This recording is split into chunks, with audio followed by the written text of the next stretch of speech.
There was a moment in gaming history when everything changed quietly. No massive marketing push, no revolutionary hardware, no dramatic industry shift. Just a game. A simple skateboarding game that somehow redefined how players experienced movement, freedom, and expression inside a digital world. Tony Hawk's Pro Skater 2 was not just a sequel. It was not even just a better version of the first game. It was a transformation. A turning point where design, culture, music, and gameplay all aligned in a way that almost never happens. To understand why Tony Hawk's Pro Skater 2 became legendary, we need to go back to a time when things were not going well at all. Neversoft, the studio that almost disappeared.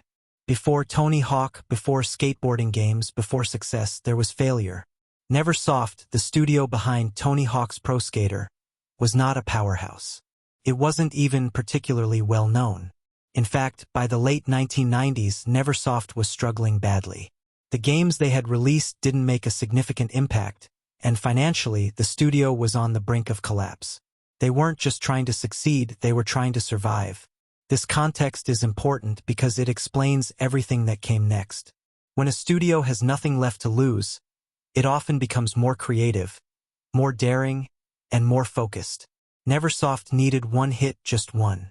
And that opportunity came from Activision. The risk that changed everything. Activision approached Neversoft with a concept that, at the time, didn't sound promising at all. A skateboarding game. Skateboarding games existed before, but they were clunky, slow, and often unrealistic in ways that made them frustrating instead of fun.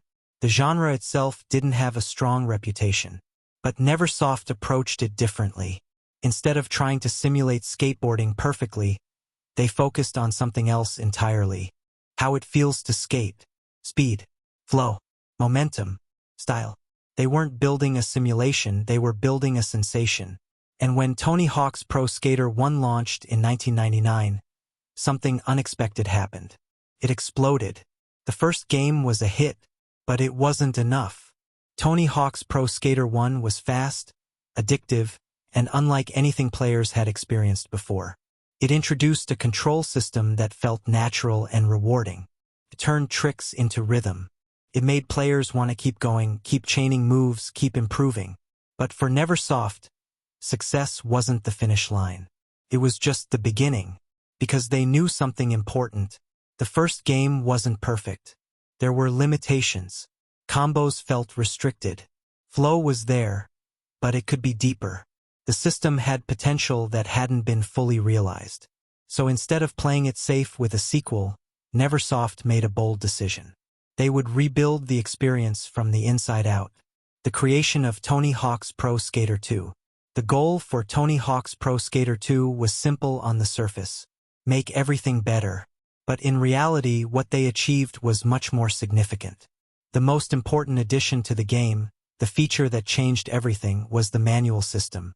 At first glance, manuals might seem like a small mechanic.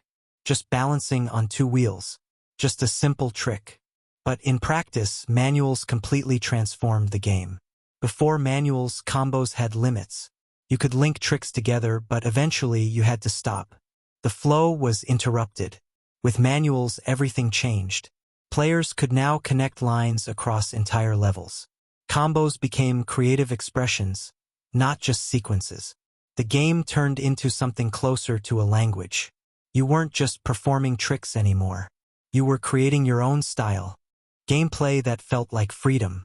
What made Tony Hawk's Pro Skater 2 truly special wasn't just its mechanics. It was how those mechanics made players feel. There were no strict paths, no forced routes, no single correct way to play. Instead, the game handed you a space and said, "Do what you want." That sense of freedom was rare at the time. Most games were structured, linear, and controlled. THPS 2 was different.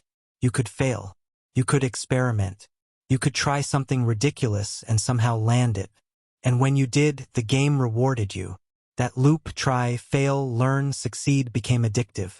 How it evolved beyond the first game. Tony Hawk's Pro Skater 1 laid the foundation, but THPS 2 expanded everything. Levels became more detailed and interactive. Trick systems became deeper. Customization options increased. replay value skyrocketed. But more importantly, the feeling of control improved dramatically. The game didn't just respond to inputs. It responded to intent. That's a rare quality in game design, and it's one of the main reasons THPS 2 still feels good to play today. The soundtrack that defined a generation. If gameplay was the body of Tony Hawk's Pro Skater 2, then its soundtrack was the soul. This wasn't just background music. It was identity. Bands like Rage Against the Machine, Bad Religion, and Millencolin didn't just enhance the experience, they defined it. The music matched the gameplay perfectly. Fast, rebellious, energetic. And for many players, this was their first exposure to punk and alternative rock. The game didn't just reflect culture. It helped shape it. It created a feeling that was impossible to replicate. And perhaps most importantly, it respected the player. It didn't hold your hand. It didn't limit your creativity. It gave you tools and let you discover what was possible. The Spider-Man surprise. One of the most unexpected things in Tony Hawk's Pro Skater 2 wasn't a trick or a level, it was a character.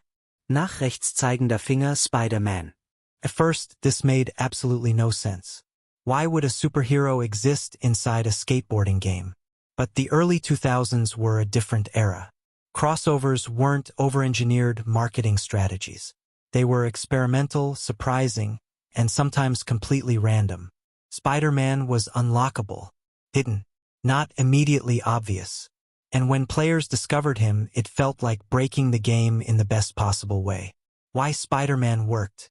Spider-Man wasn't just a cosmetic addition. He had unique animations, unique movement feel, a slightly exaggerated sense of flow. He didn't feel like a normal skater. He felt like he didn't belong. And that made it perfect. Because THPS 2 was never about realism. It was about fantasy. And Spider-Man pushed that fantasy further. The psychological impact of hidden characters. Unlockable characters change how players engage with a game. They create curiosity. They reward exploration. And most importantly, they create stories. In schoolyards, forums, and early internet communities, players would talk about hidden characters like secrets from another world. Did you unlock Spider-Man? Wait, that's real. That moment of disbelief was powerful. It turned the game into something bigger than itself. Other hidden characters and unlockables. Spider-Man wasn't the only secret. THPS 2 was filled with unlockable skaters, each adding personality and replay value. Some were realistic, some were strange, some were purely there for fun. And that variety mattered, because it reinforced one key idea. The game was meant to be explored. Level design secrets. More than meets the eye. At first glance, THPS 2 levels seem simple. Warehouses, schools, streets. But once you start playing, something becomes clear. These maps were designed like playgrounds, not environments. Every rail, ramp, and ledge had purpose. Every gap had intention. Hidden lines and invisible paths. The genius of THPS 2 level design wasn't in what was obvious. It was in what wasn't. Players would spend hours discovering new combo lines, hidden routes, unexpected transitions. A simple level could feel completely different depending on how you approached it. The gap system rewarding curiosity. THPS 2 introduced and expanded the concept of gaps. Gaps were hidden challenges, specific trick combinations or movements that triggered a special recognition. They didn't tell you what to do. They didn't guide you. You had to figure it out. And when you did, the game rewarded you with a small notification. That tiny moment of feedback created something powerful, a sense of discovery. Why this design was revolutionary. Most games at the time told players exactly what to do. THPS 2 did the opposite. It said, "There's more here, if you look for it." This design philosophy made players feel smarter, more engaged, and more invested. The hidden depth of the physics system. At first, THPS 2 feels simple. You press buttons, you do tricks, you land combos. But underneath that simplicity was a carefully crafted system that balanced speed, gravity, momentum, risk, arcade feel versus realism. THPS 2 wasn't realistic, and that was intentional. Neversoft understood something many developers didn't. Realism is not always fun. Instead of simulating skateboarding perfectly, they exaggerated certain elements. Higher jumps, longer airtime, smoother landings. This created a game that felt responsive and satisfying. How music, gameplay, and design became one. By this point, something incredible happens. The gameplay, the physics, the level design, and the music all start to sync. You're not just playing anymore, you're flowing. Music as a gameplay mechanic. The soundtrack doesn't just sit in the background. It drives the experience. Fast music encourages fast play. Aggressive tracks push players to take risks. And over time, players associate certain songs with certain moments. Perfect combo. Failed run. A breakthrough. And that's what made Tony Hawk's Pro Skater 2 special. Not just the gameplay, not just the music, but the feeling that there was always something more. Another line to discover. Another secret to unlock. Another moment waiting to happen. This wasn't just a skateboarding game.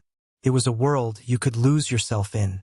If you grew up playing this game, or if you're just discovering it now, let me know in the comments. What's your favorite THPS 2 memory? And if you enjoy deep dives into classic games, hidden secrets, and untold stories, subscribe to Retro Game Stories, because we're just getting started.